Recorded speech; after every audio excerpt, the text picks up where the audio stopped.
Welcome to, I think, July book wrap-up. This will be a breeze, which is very thematic because we are by the sea.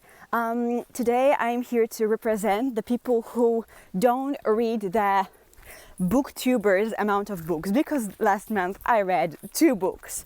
It's the least amount of books I've read since, well, it's been years, but I don't really feel bad about it, which I thought I'd talk about just to maybe lessen the guilt of anyone who feels bad for not reading as much as they should have. There's no should about reading. And fortunately, both of my reads were all right. Well, one of them was great. So the first book that I read was Verity by Colleen Hoover. It was my first book by Colleen Hoover, and straight up I give it 3 out of 5 stars. Colleen is known for being a romance writer. However, I would not qualify her as such because her books are more so literary fiction, even if they are marketed as romances, which I get because they are marketed towards women. Women like romance. It's literary fiction, girls and guys, I guess. But Verity is a thriller, and I feel that it's very, very similar to Rebecca by Daphne du Maurier. I feel they are very similar in themes because it tells the story of an author who's employed to be a ghostwriter for a famous crime novelist, because said novelist became disabled after a car accident and can no longer complete the stories. So she goes to her house where her husband lives to do the job.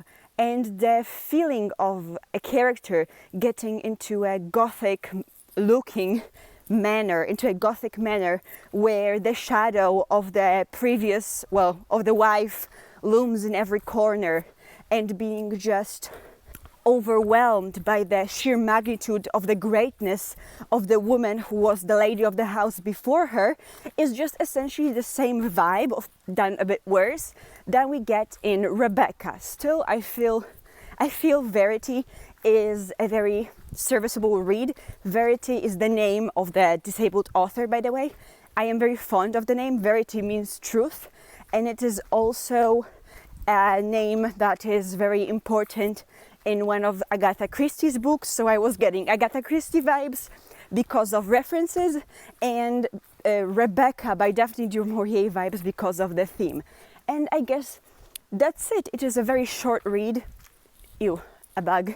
It's a very short read, and I recommend it to anyone who's interested in trying Colleen Hoover, but not from the romantic side. So yeah, I'd recommend it. It's just a breeze to read through. And I guess I am inclined to read more Colleen Hoover. And the second book that I read this month was Persuasion by Jane Austen. Of course, because the Netflix adaptation came out this month as well. And I am disappointed by the adaptation. I will review it in Polish. Sorry to the English-speaking people who watch me. I mean, you can enable closed captions in English to watch it. It's incoming. Anyway, Persuasion is a 5-star read for me. This month, when I was rereading it, I was focusing more on certain characters and certain themes. The character who I was focusing most on was actually, what's her name? Lady something. I forgot, whatever. I have it on the tip of my tongue, but Anne's confidant and great friend. And the way that she's prejudiced in favor of rank and is inclined to dismiss people based on their social status. So she's inclined to, I guess, just not take into account the merit of character because she feels rank, as in titles and money, is more important to her. So I had some more insights towards it, but I will express them in my Persuasion, the Netflix movie review. And oh no, I also read Pride and Prejudice, but I have nothing new to add about it.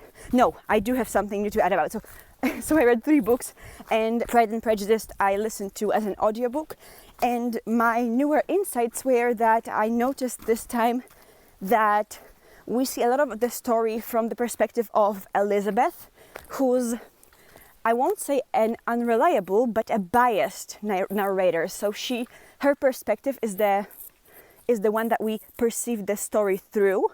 So because of that, she was, for example, very surprised that Lydia wanted to get with Wickham. But if we look for it, there are hints throughout the novel that make certain outcomes not as surprising as they are if we just fully follow Lizzie's lead.